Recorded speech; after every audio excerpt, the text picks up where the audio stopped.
Bismillahirrahmanirrahim. Assalamualaikum warahmatullahi wabarakatuh.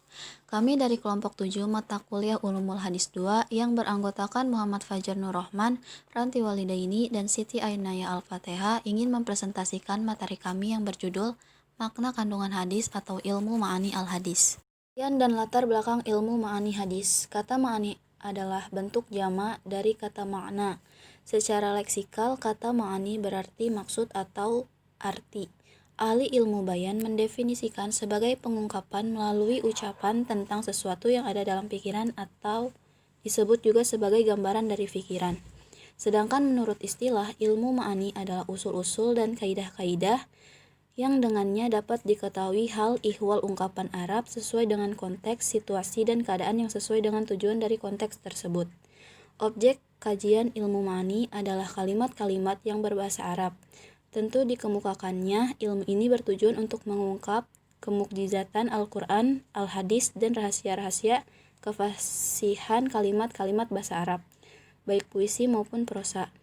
Mengingat objek kajian ilmu ma'ani adalah kalam Arabi, maka hadis pun menjadi salah satu bahan kajiannya. Jadi secara spesifik, ilmu ma'ani hadis bisa dipahami ilmu yang berbicara bagaimana memahami sebuah teks hadis secara tepat, dengan mempertimbangkan faktor yang berkaitan dengannya atau indikasi yang melingkupinya. Teori memahami hadis. Hadis merupakan sumber pokok ajaran Islam yang kedua setelah Al-Quran. Untuk memahaminya secara mendalam, dibutuhkan kajian secara komprehensif dengan metode dan pendekatan tertentu agar mampu menangkap maksud sebuah hadis. Sesuai dengan perkembangan zaman, para ulama kontemporer mencoba memahami sebuah hadis dengan metode dan pendekatan modern pula. Di antaranya adalah memahami hadis dengan pendekatan ilmiah dan pendekatan filosofis. Memahami hadis dengan pendekatan ilmiah adalah pemahaman hadis dengan menilai istilah ilmiah yang terdapat dalam hadis dan mengeksplorasi berbagai ilmu dan pandangan filosofis yang dikandungnya. Pendekatan filosofis hadis merupakan pendekatan yang mencoba menyikap tujuan dan hikmah di balik segenap aturan formal dalam hadis. Metode kajian hadis. Yang pertama, tahlili.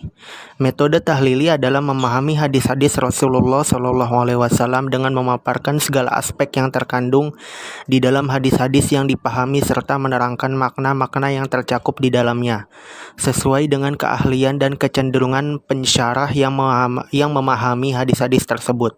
Yang kedua, metode ijmali, yaitu menjelaskan atau menerangkan hadis-hadis secara ringkas, tapi dapat merepresentasikan makna literal hadis dengan bahasa yang mudah dimengerti dan enak dibaca.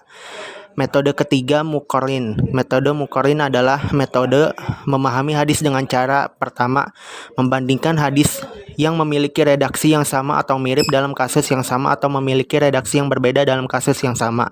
Kedua, membandingkan berbagai pendapat ulama syarah dalam syarah hadis. Metode keempat yaitu maudhu'i. Metode maudhu'i adalah memahami hadis dengan cara menghimpun hadis yang membicarakan tentang topik atau permasalahan yang sama, kemudian memahami hadis tersebut secara tematik. Cukup sekian dari kelompok kami. Wassalamualaikum warahmatullahi wabarakatuh.